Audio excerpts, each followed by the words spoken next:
Nagsalita na ang siklistang kinasahan ng baril ng dating pulis sa Quezon City. Gate niya, hindi siya takot lumantad at wala rin daw nangyaring bayaran. Nasa frontline ng balitang yan, si Brian Basa.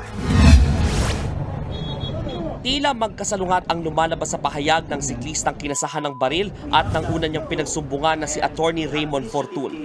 Sa isang pahayag, sinabi ng siklista na nagkapatawaran na sila ng nagkasa ng baril na si Wilfredo Gonzales. Wala rin daw perang sangkot nang magkaayos sila. Giit niya, hindi siya tinakot ng sino man at kung tinakot man daw siya, sariling desisyon niyang hindi na humarap at magsampa ng reklamo laban kay Gonzales. Pero ang pahayag na yan ng siklista, pinabulaanan ni Attorney Fortun sa kamera. Giit niya, kaya niya maglabas ng patunay sa mga unang pahayag ng siklista. Mr. Cyclist, huwag mo akong pagmumukhaing sinungaling dito. Kasi sure ako hindi ako nagsisinungaling. Totoo naman talaga natatakot ka aminin mo na lang. No? Pero huwag kang gagawa ng kwento ngayon at sasabihin mo na hindi ka talaga tinakot at hindi ka natatakot at dahil desisyon mo ito, desisyon ng pamilya mo ito.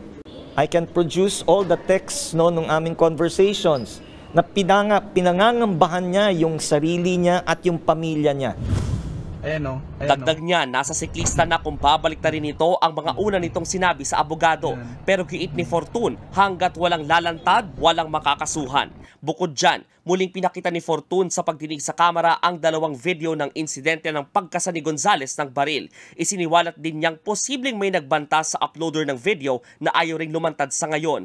Hindi man daw nakausap ni Fortun ng direkta ang vlogger, may nakarating umano sa kanyang mga text message mula sa mga kakilala ng uploader. Ang sabi sa text, alam daw ang plaka ng sasakyan nito. Sa gitna rin ng pagdinig, sinabi ng nagbitiw ng Quezon City Police Chief Brigadier General Nicolas Torre na plano nilang kasuhan ang ilan nilang tauhan na nakisawsaw umano at pinilit magkaareglo ang dalawang kampo. Kasunod yan ng 5 bagong CCTV footage na kuha mismo sa loob ng QCPD Station 11. We had found sufficient evidence to file it against him because there's no need for a private complainant and the police can stand in as complainant.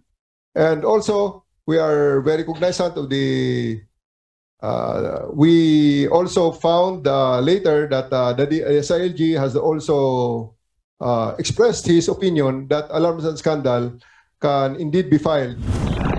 Itutuloy ang kasong alarm and scandal laban kay Gonzales. Sinibak na rin siya bilang empleyado ng Korte Suprema noong August 27.